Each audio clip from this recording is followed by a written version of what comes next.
जैसे ही उस सियार ने बाघ को पूछा कि आप कहाँ से और किस वजह से भाग रहे हो, वैसे ही वो बाघ उस सियार को जवाब देता है. तो वाघ त्या कोल्ह्याला सांगतोय. This is a story part, but in this story there is a conversation in between that tiger and the fox. This is a very crucial part of the story. इस कथा का बहुत ही अहम पार्ट है और संवाद है दोनों के बीच. तो व्याघ्र टाइगर जिसे गच्छ गच्छ जम्बुक, हे सियार गच्छ गच्छ, जाओ जाओ, भागो भागो, तुम निकल जाओ यहाँ से. त्वमपि किंचित गूढ़ प्रदेश, कहाँ जाओ? ऐसी जगह जाओ, गूढ़ प्रदेश, जहाँ कोई तुम्हें न ढूंढ सके, अनजान जगह पे चले जाओ. क्यों? यतः, क्योंकि. यतः मीन्स क्योंकि. व्याघ्र मारी रीति, ये कोई आम स्त्री नहीं है, ये बाघ मारी है. या शास्त्रे श्रूयते, जिसके बारे में हमने शास्त्रों में भी सुना है. इसके बारे में जानकारी हमें शास्त्रों में भी मिलती है, पुराणों में भी मिलती है, ग्रंथों में भी मिलती है. शास्त्रे श्रूयते तया अहम हन्तुम आरब्धः, उसने मुझे मारना भी चाहा, परम गृहीत कर जीवितो नष्टः शीघ्रम तद अग्रतः. उसने मुझे मारना भी चाहा, लेकिन गृहीत कर जीवित, देखिए बड़ा सुंदर शब्द है. जीवित कर गृहीत, जान हथेली पर लेकर. जीवित माने जान, कर माने हाथ, गृहीत माने लेकर, पकड़कर, अपनी जान मुट्ठी में लेकर, जान हथेली पर लेकर, नष्ट हो, वहां से मैं निकल आया और जल्दी से तद अग्रत, यहाँ पे उपस्थित हो गया. तू भी भाग जा. सियार बड़ा होशियार जानवर है. हमारे पुराणों में इसे बड़ा चतुर जानवर बताया गया है. हमारे कथाओं में, हमारे ग्रंथों में हर एक जानवर की कुछ खासियत, कुछ खूबियाँ हमारे ग्रंथ बताते. इसमें विष्णु शर्मा रचित पंचतंत्र नाम का जो ग्रंथ है वो बड़ा ही अद्भुत है.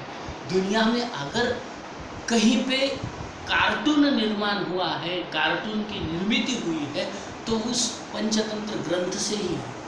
ये टॉम एंड जेरी वगैरह वगैरह ये बाद में बने.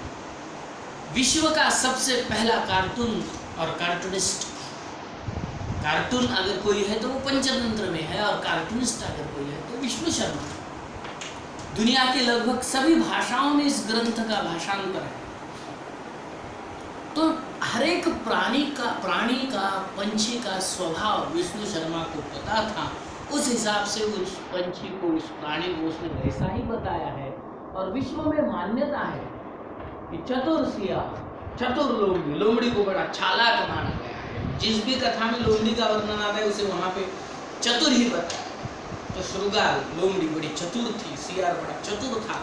उसने बाघ से कहा, व्याघ्र त्वया महत् कौतुकम आवेदितम यान मनुष्यादपि विभीषि. तूने तो बड़े ही महत् कौतुक, आश्चर्य, तूने यहाँ बहुत बड़ा आश्चर्य उत्पन्न किया है. ये बड़े आश्चर्य की बात है. क्या आश्चर्य की बात है? यात मनुष्यादपि विभीषि, तुम इंसान से डर रहे हो, आदमी से डर रहे हो, मानव जात से डर रहे हो. बाघ से डरते हैं पूरे जंगल का एक प्रकार का टेरर है टाइगर. उसके नाम से ही सभी पंछी, प्राणी सब डरते हैं. और तेरे जैसा जानवर किसी इंसान से डरे, ये तो कुछ बात हजम होने वाली नहीं. तो या महत् कौतुकम आवेदितम यान मनुष्यादपि विभीषि, तुम मानव से डर रहे हो. व्याघ्र, बाघ ने उसका जवाब दिया. सवाल क्या था सियार का कि तुम डर रहे हो, और किससे डर रहे हो? इंसान से. तो बाघ से उस सियार को पलटकर जवाब देता है व्याघ्र, प्रत्यक्षम एव मया सात्म पुत्र एक एक शव माम अक्तुम कलहायमानः चिपेटया प्रहरन्ति दृष्टान्.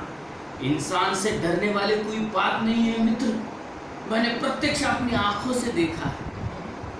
लोगों की कहीं सुनी पे मैं भरोसा नहीं करता, प्रत्यक्षमेव प्रमाणम, मैंने प्रत्यक्ष अपनी आंखों से देखा। सा वह बाघमारी आत्मपुत्र, उसके खुद के 2 पुत्र थे, दोनों लड़कों, उसके जो दोनों पुत्र थे वो दोनों पुत्र मामत्तुम, मुझे ही खाने के लिए, कलहायमान, आपस में झगड़ा कर रहे थे मेरे ही सामने, मुझे ही खाने की बातें कर रहे और ऐसे कर रहे थे कि मुझे खाने के लिए उन दोनों में झगड़ा हो रहा था। दोनों कह रहे थे मैं खाऊंगा बाप, अकेले मैं खाऊंगा। चपेटया प्रहरंती दृष्टा, और उस स्त्री का धाड़स तो देखो, मुझे खाने की बात करके झगड़ा करने वाले उन दोनों पुत्रों को वो चाटे से मार रही थी, चपेटया प्रहरंती, और ये मैंने खुद अपनी आंखों से देखा। तो श्रुगाल के लिए यहाँ पे एक शब्द आया है, सिनोनिम टू श्रुगाल इस पाठ में, और यही प्रश्न आपकी परीक्षा में भी पूछा जाता है। श्रुगाल के लिए जो शब्द यहाँ पे इस्तेमाल हुआ है, प्रयुक्त हुआ है, वो है जम्बुक। इट इज द सिनोनिम जम्बुक। तो सियार यानी जम्बुक यानी श्रुगाल कहता है, स्वामी, मेरे आका, मेरे मालिक, स्वामी, यत्रास्ते सा धूर्ता तत्र गम्यता, जहां वह धूर्त स्त्री है वहां पे हमें चलना चाहिए। व्याघ्र तव पुनः तत्र गतस्य सा सम्मुखम अपि इक्षते यदि तर्हि त्वया अहम हंतव्य इति। चलो मेरे साथ, वहां पे फिर से एक बार जाएंगे। तव पुनः तत्र गतस्य, अगर तुम फिर से एक बार वहां जाओगे, तुम्हारे जाते ही अगर सा सम्मुखीम अपि इक्षते, वो आपके मुख की तरफ भी अगर देखती है, आपको खाने की मारने की बात तो अलग, अगर आपके आंख में आंख डाल के भी वो देखती है, तर्हि त्वया अहम हंतव्य, तुम मुझे हंतव्य, मार डालो, इतनी गारंटी है मुझे। मारने काटने खाने की बात तो अलग, आपके तरफ आंख उठाकर भी अगर उसने देखा तो आप मुझे मार डालिए। त्वया अहम हंतव्य। व्याघ्र, श्रुगाल, अरे सिया, यदि त्वं मां मुक्त्वा यासि तदा वेलापि वेला स्यात्। ठीक है, तेरे कहने पे मैं वहां पे जाने के लिए तैयार भी हो जाऊंगा, लेकिन तूने उसे देखा नहीं है, तू उसकी दहशत को नहीं जानता। मैं अपनी स्वयं आंखों से उसे देखकर आया हूं, और तू कहता है चलो फिर से एक बार वहां पे। श्रुगाल, यदि त्वं मां मुक्त्वा यासि, वहां जाने के बाद अगर तू मुझे छोड़कर चला गया, भाग गया, तो क्या होगा, जानने के लिए हमारे अगले भाग में मिलते हैं। ठीक है, टेक केयर, जय हिंद, जय महाराष्ट्र।